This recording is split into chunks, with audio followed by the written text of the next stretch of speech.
La semana pasada, si mostramos la diapositiva 2, estuvimos hablando del quinto llamado. Y el quinto llamado es que yo soy llamado para ser enviado. Dios me llama para enviarme. Eso es algo bien importante y para mí es uno de los temas que yo les dije más importantes de toda la serie. Por eso permítame, voy a orar una vez más para que Dios nos bendiga a través de su palabra. Espíritu Santo, de manera especial te pedimos en esta mañana que estamos en la recta final de esta serie, que nos ayudes a comprender este último llamado, el llamado más importante, Señor, en lo que tiene que ver con la misión que tú nos has dejado en tu palabra. Ayúdanos a entender que hemos sido llamados para ser enviados. Y te pido, Espíritu Santo, que nos sensibilices en esta mañana para que estemos muy atentos, Señor, a la voz de tu Santo Espíritu. De antemano, gracias por lo que nos vas a seguir enseñando a través de este último llamado. Te lo pedimos, Padre, en el nombre de Jesús. Amén y amén. La semana pasada yo compartí con ustedes que Dios tiene un plan que ha venido trazando a lo largo de toda la historia, un plan que vemos desde Génesis hasta Apocalipsis, porque la Biblia nos presenta el plan de salvación. La Biblia es el plan de salvación, es la historia de cómo Dios ha venido reuniendo su familia, conformando su familia, hijos, hijas de Dios. Y no ha venido por segunda vez Jesús, porque todavía faltan personas que se unan a la familia de Dios. Miren lo que dice Efesios 1:5 para que refresquemos la memoria. Dice que Dios decidió de antemano adoptarnos como miembros de su familia al acercarnos a sí mismo por medio de Jesucristo. Esto es precisamente lo que Él quería hacer y le dio gran gusto hacerlo. Eso es lo que Él ha venido haciendo, conformando su familia. Y para Dios conformar su familia te necesita a ti, me necesita a mí, nos necesita a todos nosotros. ¿Para qué? Para que vayamos a compartir las buenas nuevas. Eso es lo que dice Pablo cuando le escribió a la iglesia de Roma. Romanos capítulo 10, versículos 13 al 15 dice: pues todo el que invoque el nombre del Señor será salvo. Pero ¿cómo pueden ellos invocarlo para que los salve si no creen en Él? ¿Y cómo pueden creer en Él si nunca han oído de Él? ¿Y cómo pueden oír de Él a menos que alguien se lo diga? ¿Y cómo irá alguien a contarles sin ser enviado? Por eso las Escrituras dicen: qué hermosos son los pies de los mensajeros que traen buenas noticias. Ese es el quinto llamado para nosotros, un quinto llamado que tiene que ver con ser enviados a compartir las buenas nuevas de salvación. Por eso la palabra de Dios dice: qué hermosos son los pies de los que anuncian el evangelio de la paz. Quiero que usted memorice el quinto llamado. Si bien es cierto, ya les dije que somos llamados para ser enviados, pero quiero que se memorice la frase completa. La frase completa es, diapositiva 5, mi quinto propósito es traer a otros a la familia de Dios. ¿Cuál es el quinto propósito? Traer a otros a la familia de Dios. Yo soy llamado para ser enviado, para contar las buenas nuevas, para que esa persona venga, reconozca que Jesús es el Señor de su vida, el Salvador, y se haga hijo de Dios, hija de Dios, es decir, conformar la familia del Señor. En este llamado que Dios nos hace, yo compartí con ustedes, empecé a compartir algunas verdades que están relacionadas precisamente con nuestro llamado de traer a otros a la familia de Dios. Compartí la semana pasada, empecé a compartir, porque aquí vamos a hablar varias cosas, el propósito y el plan de Dios. Empezamos por ahí, diapositiva 6, el propósito y el plan de Dios. Propósito y plan van de la mano. Van de la mano. Yo no voy a entrar en muchos detalles porque haría muy larga esta serie, pero propósito y plan van de la mano. En el cumplimiento de sus propósitos, ya sabemos que Dios creó al ser humano, lo creó a imagen y semejanza de Dios, lo creó en un ambiente perfecto, lo puso ahí en el jardín del Edén y ahí tuvo comunión. Había una comunión muy hermosa de Dios con sus hijos, hablando de Adán y de Eva. Y ustedes saben que la historia nos cuenta que el ser humano se rebeló contra su creador, se dañó ese compañerismo, se dañó esa intimidad, y ahí es donde Dios los expulsa del jardín del Edén. Y yo les decía la semana pasada que Dios pudo haber destruido al ser humano, lo pudo haber destruido, pero no lo destruyó. Dentro del plan perfecto de Dios, dentro de su iniciativa, Él tomó la decisión de salvarlos y diseñó un plan para salvar a la humanidad. Y eso lo vemos desde el mismo libro de Génesis, que yo no voy a entrar en detalles, repito, porque haría muy larga esta serie. Entonces lo que sí podemos ver es que se traza un plan desde Génesis. Después vemos en Génesis capítulo 12 cuando Dios llama a Abraham, y ahí entonces se cristaliza ese plan cuando le dice que a través de él van a ser benditas todas las familias de la tierra. Y cuando dice que van a ser benditas todas las familias de la tierra, yo les compartía la semana pasada cómo a través de él es que viene la tribu de Judá, porque de esa familia de Jacob es que viene precisamente el Mesías. Y ahí es donde se cumple el propósito de Dios, que lo llamamos la semana pasada la misión mundial. La misión que tiene Dios de salvar a toda la humanidad. Y cómo nos llama a nosotros para que vayamos a contar precisamente esas buenas nuevas. La semana pasada compartí con ustedes, diapositiva 7, la misión que menciona la Biblia. Esa misión es la base de la Biblia. Cuando yo miro la Biblia, encuentro que la base de la palabra de Dios es la misión que Dios nos ha encomendado. También vimos, siguiente diapositiva, el manual de la misión. Eso lo compartí la semana pasada. Estoy diciendo todo esto porque hay ovejitas que no estuvieron la semana pasada. Entonces, la misión es la base de la Biblia, pero el manual de la misión es la Biblia. Entonces, cuando yo voy a la palabra del Señor, por un lado yo veo que ahí está la misión, pero por otro lado veo que la Biblia es indispensable para el fundamento de la misión. Si queremos hablar de evangelismo, si queremos hablar de discipulado, si queremos hablar de misiones, tenemos que ir a la palabra. La palabra es la fuente.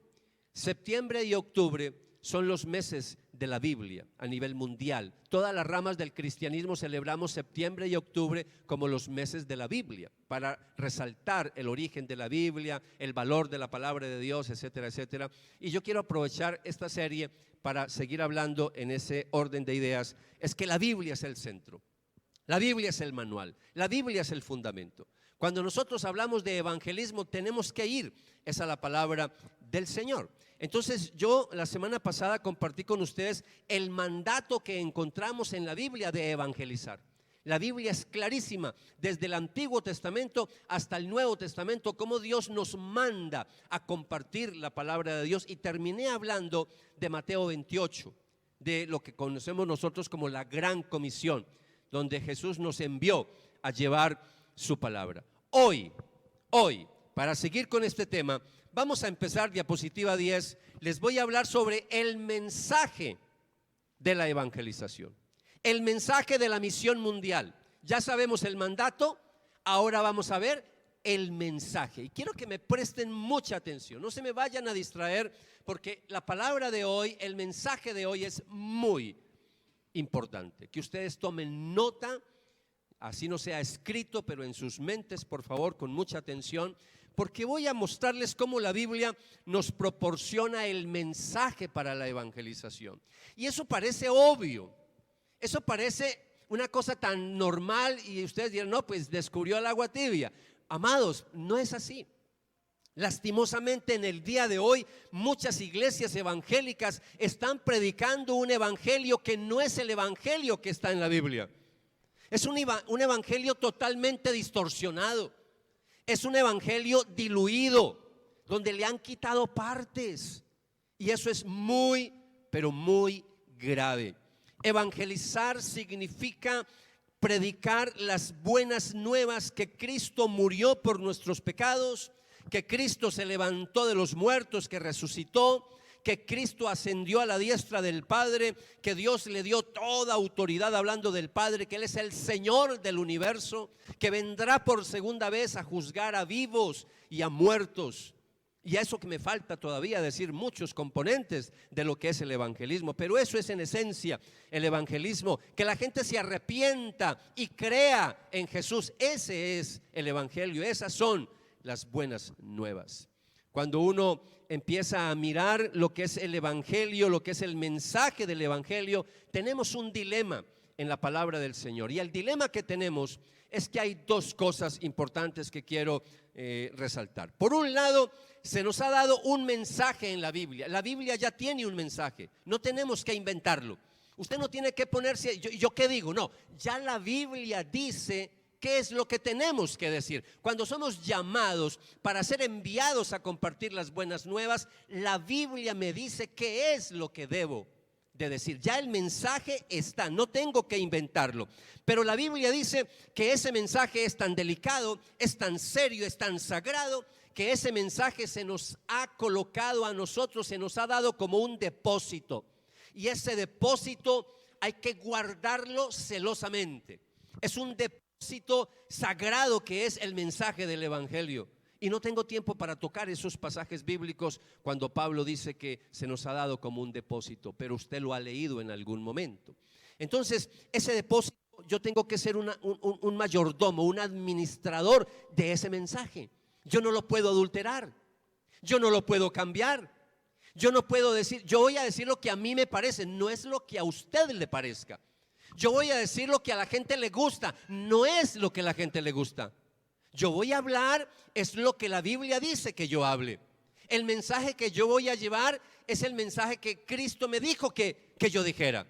Y eso es lo que quiero decirles en esta mañana, que usted y yo somos administradores, somos mayordomos del mensaje que Dios nos ha dicho que compartamos. Pero ya les dije que hay un dilema.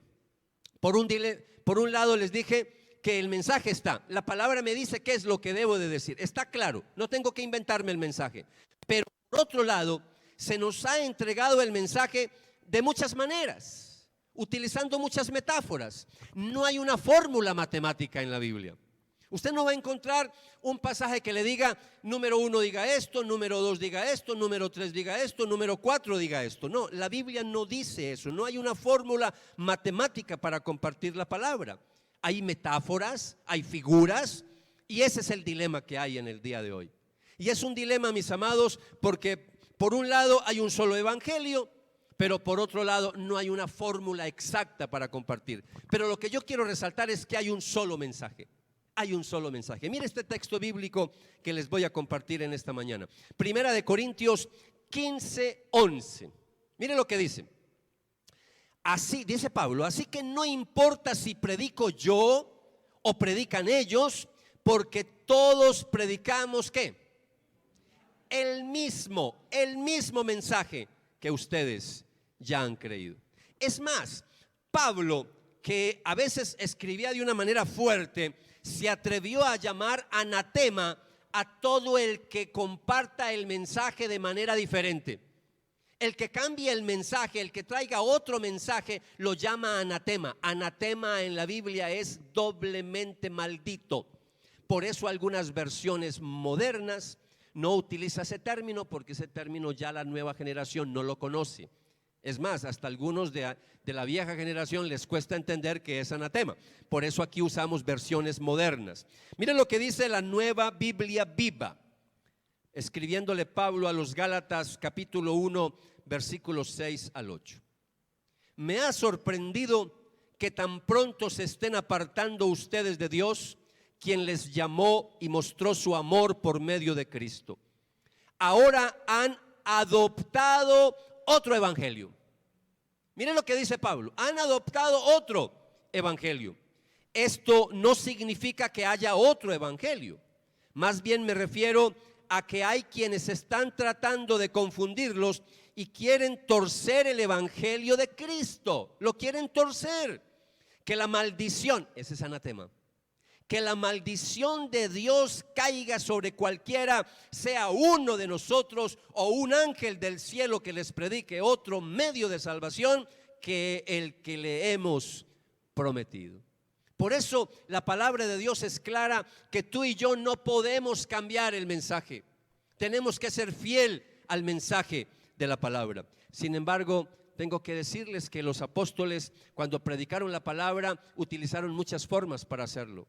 Esto les dije hace unas semanas atrás, que lo que yo estoy haciendo este año es Vida con Propósito 2.0. Estoy profundizando en el mensaje. Si usted vio la clase número 3, descubriendo mi misión en el mundo, esto sería como la clase no 101 sino 102, porque estoy profundizando en la parte del evangelismo. Cuando los apóstoles predicaron, lo hicieron de maneras distintas, de maneras diferentes, utilizando figuras, metáforas. Por decir algo, una figura que se usa mucho es la del sacrificio. Se predicaba el evangelio como un sacrificio. ¿Cómo así que como un sacrificio? Hablando de un cordero que fue derramado, que derramó su sangre, que fue sacrificado por cada uno de nosotros. Y eso lo encontramos en el Nuevo Testamento. Pero no todas las veces los apóstoles predicaron de esa manera. También uno los ve predicando el evangelio con un énfasis mesiánico. En algunas oportunidades, hablando de un Mesías en el Antiguo Testamento prometido para venir a reinar sobre la tierra.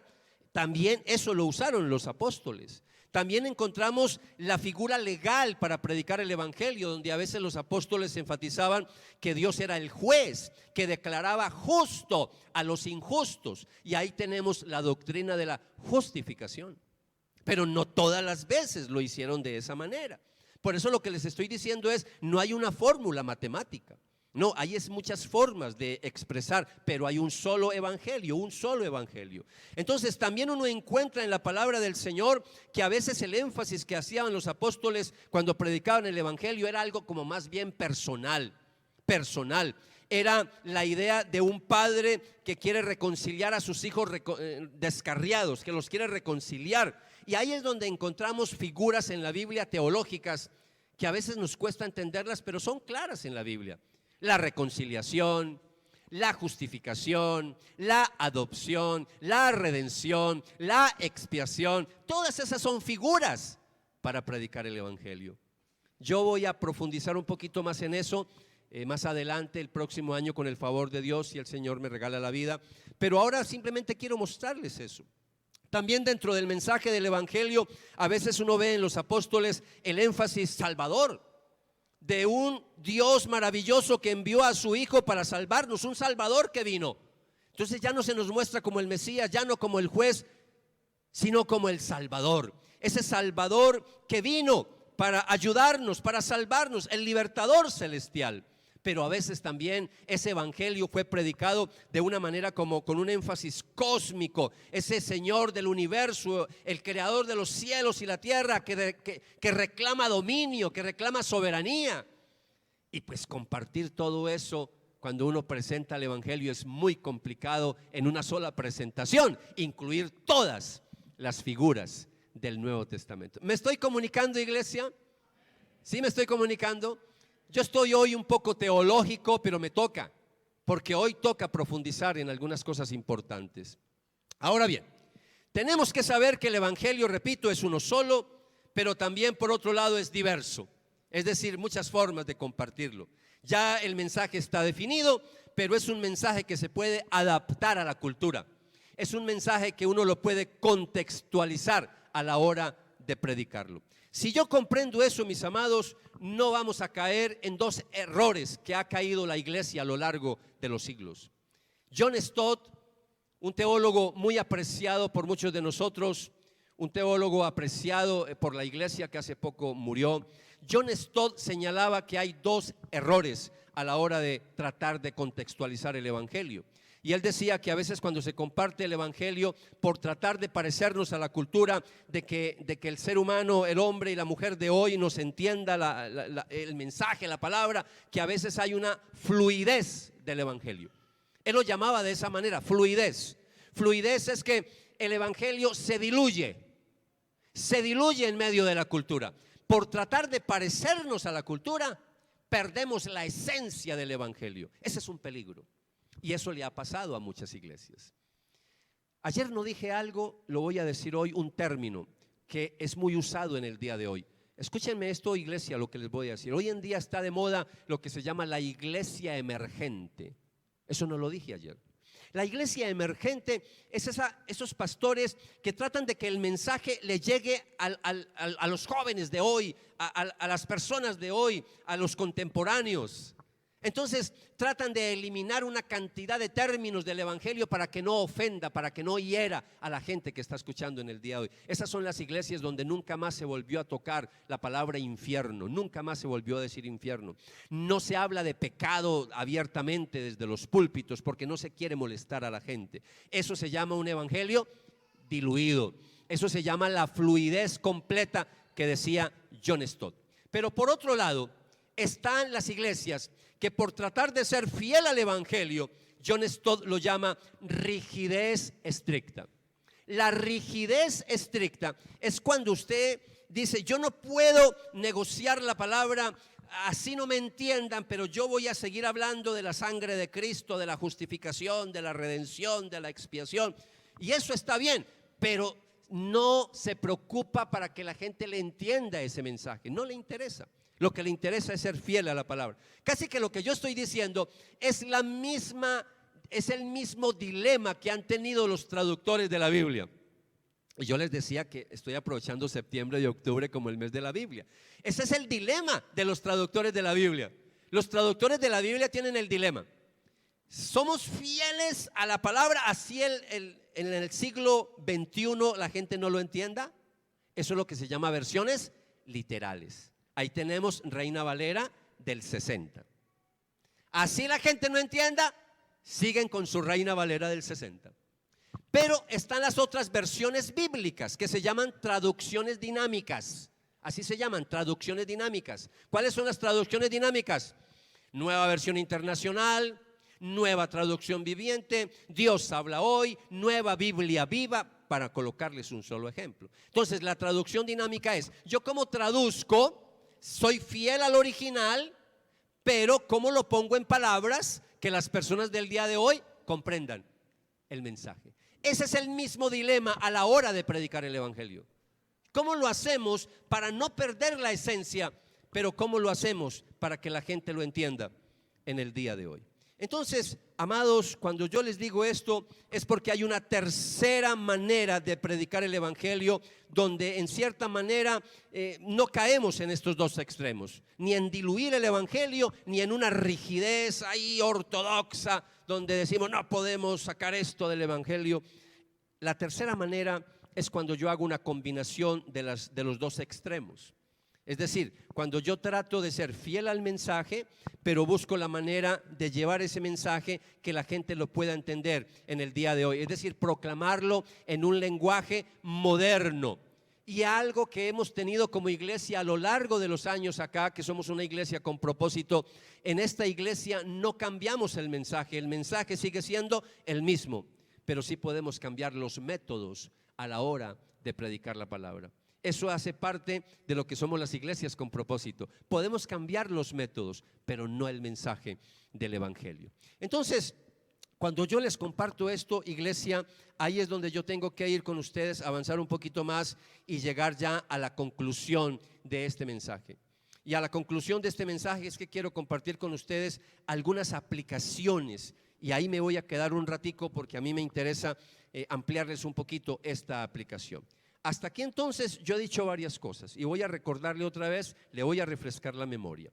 Yo les he dicho que no hay sino un solo mensaje, no hay 2 ni 3 mensajes para predicar, solo hay uno. También les he dicho en esta mañana que ese mensaje se nos ha confiado como un depósito precioso, que somos administradores, que somos mayordomos, que debemos de guardar y ser fieles a ese mensaje. Por otro lado, también les he dicho que en la Biblia no hay una fórmula, como una fórmula matemática, paso 1, paso 2, paso 3, para predicar el evangelio. Que hay muchas formas de predicarlo, que hay muchas metáforas para hacerlo. Les he dicho, les compartí ahora 1 Corintios 15:11, vamos a recordarlo. Así que no importa si predico yo o predican ellos, porque todos predicamos el mismo mensaje que ustedes ya han creído. Entonces es claro que hay un mandato, hay un mensaje para predicar, pero no encontramos un método o una fórmula exacta que usaron los apóstoles para predicar el evangelio. Y aquí es donde viene la aplicación, para que entiendan todo lo que he dicho, para poder decir lo que voy a decir a continuación. Muchas iglesias reformadas en el día de hoy, escuchen esto que voy a decir. Muchas iglesias reformadas en el día de hoy están en contra de predicar el evangelio como un método. No lo hacen. Son iglesias que no usan métodos como utilizamos nosotros, porque nosotros sí tenemos un método en esta iglesia. Y hay muchas iglesias reformadas que tienen métodos. Claro que sí. No es que todas las iglesias reformadas no usan métodos, no. Estoy diciendo que muchas iglesias reformadas, por todo lo que yo acabé de mencionar, están en contra de usar métodos para predicar la palabra. De hecho, hasta lo ven mal. Algunos hasta son un poco fanáticas estas iglesias y nos tratan mal a los que usamos métodos para predicar el evangelio. En esto tenemos que tener mucho cuidado, porque fanáticos los encontramos en todas partes. Entonces yo no estoy hablando mal de ellos, no, es una forma de ellos interpretarlo. Les voy a mostrar por qué sí podemos utilizar un método a pesar de lo que ya dije. Voy a tratar de darles como una alternativa, y eso es lo que nosotros hemos hecho como iglesia. En el siglo pasado se hizo muy famoso un método, y ese método que voy a compartir con ustedes, vamos a mostrar la diapositiva número 15, porque voy a mostrar en sí dos métodos, pero voy a hablar del primero. El primer método muy famoso que se hizo en la iglesia fue 4 leyes espirituales. Las 4 leyes espirituales. Y yo sé que la mayoría están familiarizados con esas 4 leyes. Si usted nació en esta iglesia, no. Pero si viene de otra iglesia, sí. Donde le dijeron, Dios te ama y tiene un plan maravilloso para tu vida. Arrancaban por ahí, lo que llamamos las 4 leyes espirituales. Estas 4 leyes fueron, el autor de estas 4 leyes, un pastor que hace poquito murió, Bill Bragg. Bill Bragg fue el fundador de la cruzada estudiantil y profesional para Cristo a nivel mundial. No ha habido otro folleto en la historia de evangelismo. Escuchen lo que voy a decir. No ha habido otro folleto que se haya publicado en tantos idiomas y tantos millones de tirajes en el mundo como 4 leyes espirituales. Y se siguen usando hasta el día de hoy. Se siguen imprimiendo millones y millones de ese tratadito. 4 leyes espirituales. Pero 4 leyes espirituales tiene un problema. Y por eso en esta iglesia nunca lo hemos utilizado. Uno de los problemas de 4 leyes espirituales es que empieza de una manera que la Biblia no empieza a predicar el evangelio de esa manera. Cuando se predica el evangelio, nunca usted encuentra a los apóstoles hablando primero del amor de Dios. Eso no lo encuentra en la Biblia. Por eso tenemos otro método que vino como a corregir un poco las 4 leyes espirituales, y fue evangelismo explosivo. Evangelismo explosivo, el autor es un pastor presbiteriano, James Kennedy. No sé si ya murió, no sé, no estoy seguro. Si no, está muy anciano. Porque yo recuerdo cuando él empezó en la década de los 70, cuando diseñó todo este proyecto, estamos hablando de un pastor ya veterano, ya maduro, así que estamos hablando que si no ha muerto, es un pastor ya muy anciano. Pero este método es más bíblico que el primero.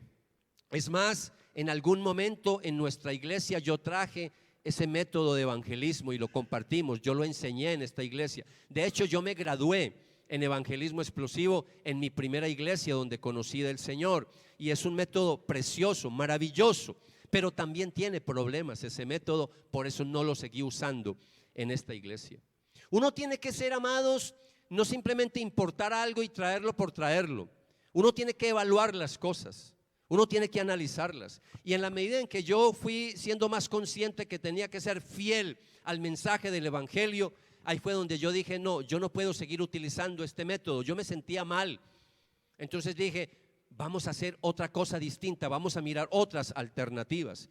Entonces, lo que pasa, mis amados, con 4 leyes es que, ya les dije, comienza diciendo, Dios te ama y tiene un plan maravilloso para tu vida, pero al comienzo no fue así. ¿Cómo les parece que Bill Bragg, en la década de los 60, cuando él escribió su folleto de las 4 leyes, la primera ley era que el hombre era pecador? Pero ya en el momento en que iba a entrar a la imprenta, según palabras de Bill Bragg, por eso a mí me preocupa cuando alguien me sale con eso, que Dios le habló en la noche A mí me preocupa cuando alguien, no es que Dios no hable, Él sigue hablando, pero me preocupa cuando cambian las cosas porque Dios le habló y las cosas que cambian son radicales, que a veces son como herejías. Entonces, que le cambió el orden, que Él no podía empezar de una manera negativa, que empezara de una manera positiva. Entonces la primera ley ya no se iba a llamar el hombre es pecador, sino Dios te ama y tiene un plan maravilloso para tu vida.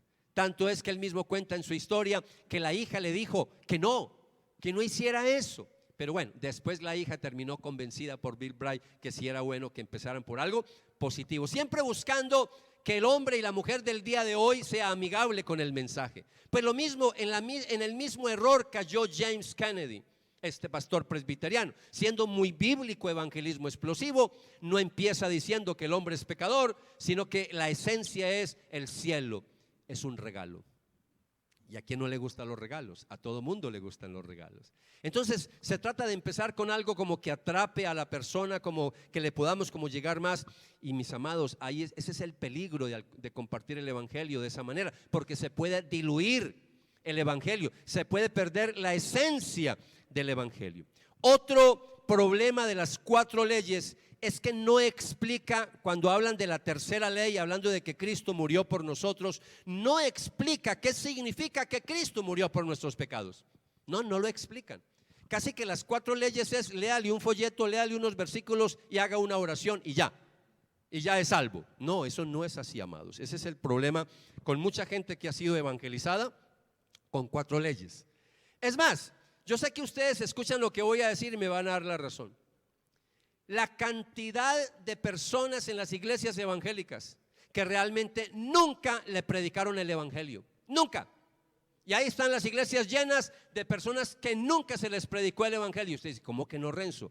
No les predicaron el evangelio. Lo único que hicieron fue, muchas iglesias todavía siguen usando eso: levanten la mano, ¿qué personas nos visitan por primera vez? Y los mandan a venir adelante. O al final de pronto, ¿quiénes quieren que oren por ustedes? Personas que nos visitan por primera vez, ¿quieren que oren por ustedes? Ah, sí, usted levanta la mano, venga aquí adelante. Vienen adelante y entonces el pastor les dice: repitan conmigo esta oración. Y usted simplemente repite una oración, diga: Señor Jesús, te abro la puerta de mi corazón, te abro la puerta de mi corazón, amén. Y ya, es salvo. No le predicaron el evangelio. Solamente fue una oración que usted repitió, pero no entendió el evangelio. A esas personas usted les pregunta qué significa el evangelio y no saben decir qué es el evangelio.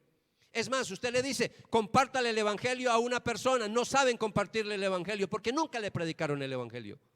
Solamente hacen énfasis en oraciones de decisión. Por eso esta iglesia, Renzo Espinosa, nunca ha utilizado ese método en los 25 años que llevamos como iglesia. Yo he sido un pastor teólogo crítico, no criticón, crítico. Yo no trago entero. Siempre he sido un chico diferente, porque no trago entero. Fui de los primeros pastores en Colombia, ustedes lo han escuchado de mis labios, en que dije: no más Reina Valera del 60, vamos a usar versiones dinámicas. Y fui de las primeras iglesias en Colombia en utilizar Dios habla hoy, cuando no existía Dios habla hoy completo, sino solo el Nuevo Testamento, Dios llega al hombre. Y me criticaron lo que ustedes no se alcanzan a imaginar, críticas hasta el día de hoy, porque no uso Reina Valera, un lenguaje que la gente no entiende. Tenemos que utilizar Biblias fieles, pero que la gente entienda, pero también tenemos que ser fieles al evangelio de Jesucristo.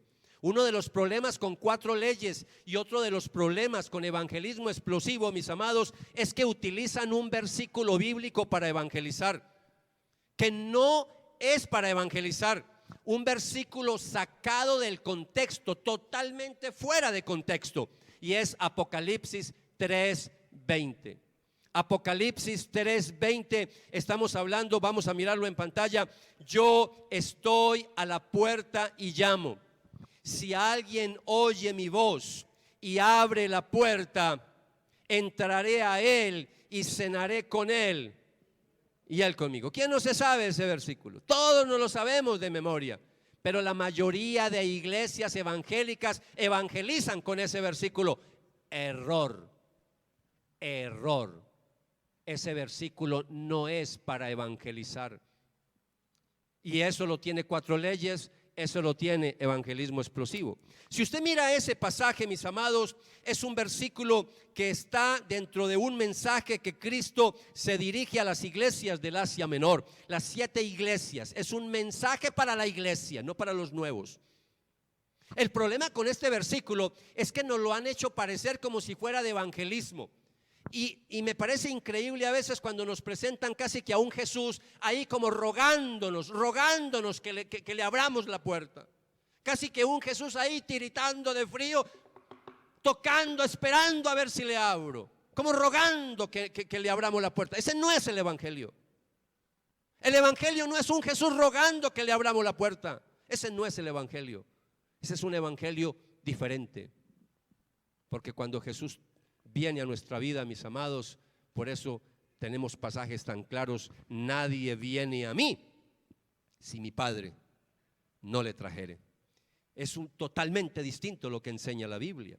Ahora, cuando yo miro este versículo de Apocalipsis capítulo 30, está hablando de Cristo estando a la puerta de una iglesia que se había apartado del evangelio, una iglesia apóstata, la iglesia de Laodicea. Una iglesia que se creían, tenían orgullo, autosuficiencia, se creían ricos espirituales, etcétera, etcétera. Y ahora Cristo está ahí para juzgarles y les dice: yo estoy a la puerta. Y les está dando un chance de arrepentimiento, pero a la iglesia, a discípulos. Y les está diciendo: yo estoy a la puerta. Si alguien oye mi voz, entraré a él, cenaré con él. Estamos hablando de comunión, estamos hablando de compañerismo con su iglesia. Pero en la presentación del evangelio, este versículo, utilicemos cualquier otro menos Apocalipsis 3:20. Cuando yo voy a la Biblia, lo que encuentro es que cuando Jesús y los apóstoles predicaron el evangelio, lo que le decían a la gente era: arrepiéntete, arrepiéntanse. Ese era el mensaje. Hoy en día ya casi no se habla de eso cuando se presenta el evangelio. Voy a mostrarles solamente 2 versículos de una infinidad de más de 20 versículos que tengo. No exagero, más de 20 versículos tengo donde se habla de este mensaje, pero les voy a mostrar 2, uno de Cristo y otro de los apóstoles. Marcos capítulo 1 versículo 15, por favor, vamos a mirarlo. Mire cómo decía Jesús cuando predicaba el evangelio. Después que Juan había sido encarcelado, Jesús vino a Galilea predicando el evangelio de Dios. ¿Qué decía? El tiempo se ha cumplido, decía, y el reino de Dios se ha acercado. ¿Y qué le decía a la gente? Arrepiéntanse y crean en el evangelio. Cuando vamos al Nuevo Testamento, voy a utilizar 2 versículos para mostrarles lo que predicaba Pablo y los apóstoles. Hechos 17:30. En la antigüedad, decía Pablo acá, que estaba compartiendo la palabra, en la antigüedad Dios pasó por alto la ignorancia de la gente acerca de estas cosas, pero ahora Él manda que todo el mundo en todas partes, ¿qué tienen que hacer? Se arrepienta de sus pecados y vuelva a Él, hablando de conversión. Algo que no podía faltar en la predicación de los apóstoles era decirle a la gente que Cristo había resucitado. Y cuando hablamos de que Cristo había resucitado, cuando uno mira por ahí métodos de evangelismo, casi no enfatizan que Jesús resucitó. Y ese es un mensaje central en los apóstoles. Pero también otro mensaje central en ellos es que Jesús iba a volver por segunda vez a juzgar a vivos y a muertos. Y eso está en el versículo que sigue, versículo 31, Hechos 17:31. Pablo sigue diciendo: porque Él ha establecido un día en el cual juzgará al mundo en justicia por medio de un hombre, hablando de Cristo, a quien Él ha designado, habiendo presentado pruebas a todos los hombres cuando lo resucitó de entre los muertos. Ese es el mensaje del evangelio. Eso no puede faltar a la hora de predicar el evangelio. No puede faltar arrepentimiento, no puede faltar la importancia de creer solo en Jesús, no puede faltar la enseñanza de que Él resucitó de los muertos, y tampoco puede faltar que Él volverá por segunda vez a juzgar a vivos y a muertos. Lo que nosotros hemos hecho a lo largo de los años, mis amados, es que nosotros no hemos invitado personas adelante a que repitan una oración. No, nosotros les hemos presentado el evangelio de una manera personal. Le damos una cita y le compartimos el evangelio. Nos tomamos como mínimo una hora para predicarle el evangelio. O sea, no hemos caído en el extremo de algunas iglesias reformadas que no usan métodos. Nosotros sí usamos método, pero utilizamos un método que tratamos de ser en lo posible ¿qué? Bíblicos, fieles a la palabra.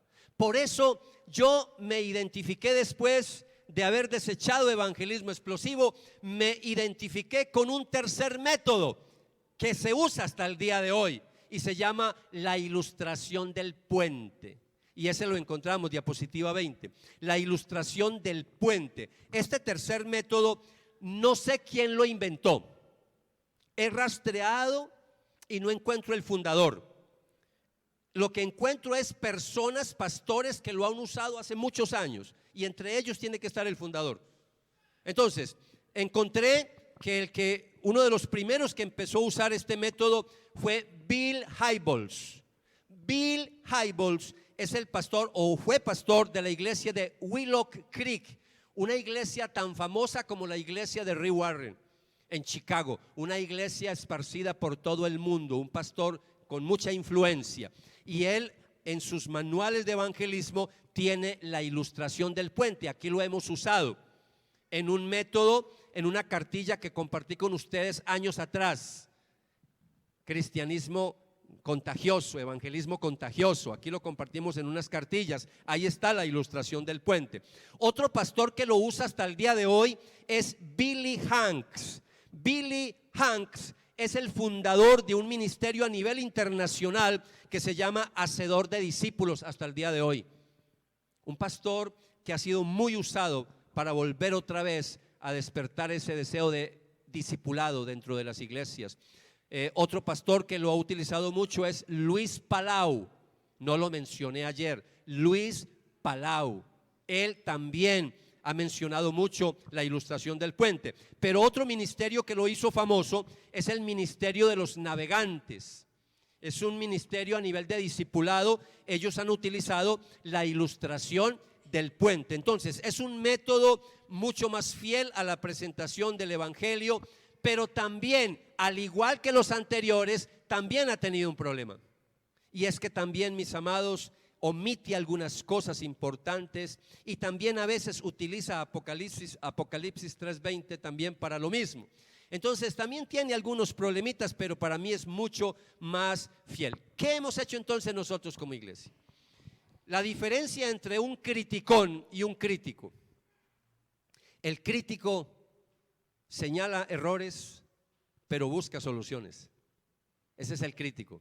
El criticón no se la pasa sino señalando los problemas. ¿Me le ponen cuidado al niño, por favor? Es tan amable, me lo tienen allá quietecito. Gracias. Entonces, uno de los problemas que tienen, mis amados, los criticones es eso, solamente señalan problemas, pero no presentan soluciones.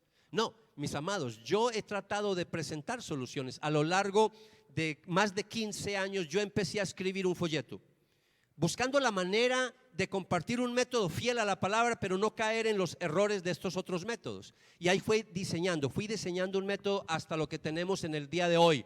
Y ese método yo lo escribí, repito, me ha llevado años, prueba, error. Y lo hemos llamado 4 verdades que te llevarán al cielo.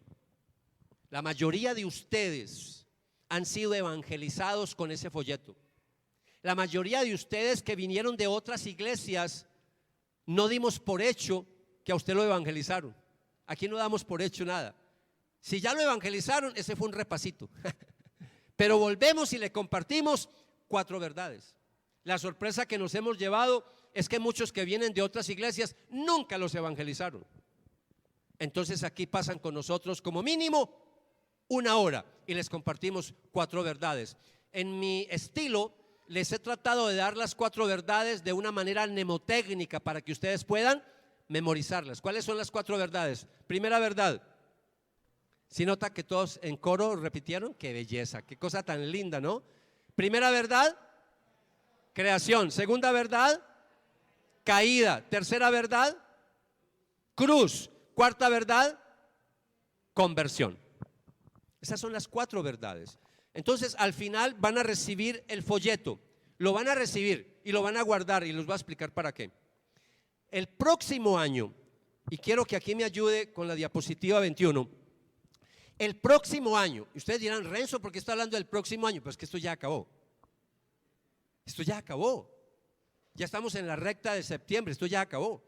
Entonces, no tengo tiempo para dar la capacitación este año, porque tengo otras capacitaciones que voy a dar antes. Comienzo del 2023, si el Señor me regala la vida, voy a dar una capacitación en esta iglesia para enseñarles a todos a evangelizar. Amados, el llamado que Dios nos hace es traer a otros a la familia de Dios. Discípulo que se respete, hijo de Dios, hija de Dios que se respete, tiene que saber compartir el evangelio. ¿Cómo es posible que hayan hijos de Dios a estas alturas de la vida que no sepan evangelizar? Eso no se le pasa a uno por la mente. Por eso cuando una persona nunca en su historial de vida ha llevado a alguien a los pies del Señor, yo siempre le pongo un signo de interrogación, porque es inaudito que un hijo de Dios y una hija de Dios no gane personas para Cristo. ¿Usted qué hizo? ¿Qué es lo que ha hecho toda la vida? De pronto se cambió de religión, pero usted no ha entendido lo que es, para qué fue llamado. Yo fui llamado para ser enviado, para traer a otros a la familia. Alguien me dirá en este momento, escuchando lo que acaba de decir muy fuerte, alguien dirá, pero Renzo, si es que nadie me ha enseñado. Bueno, se llegó el día en que le vamos a enseñar. Entonces te voy a enseñar. Me voy a sentar, Coquito, Nacholé, y le voy a enseñar a evangelizar. Ustedes saben que en las ventas, hay una figura en las ventas, a las capacitaciones, cuando le enseñan a la gente a vender y le dan herramientas y cosas para vender, se le llama clínica de ventas. ¿Están familiarizados con ese término? Pues bien, ese término lo voy a usar para que lo entendamos.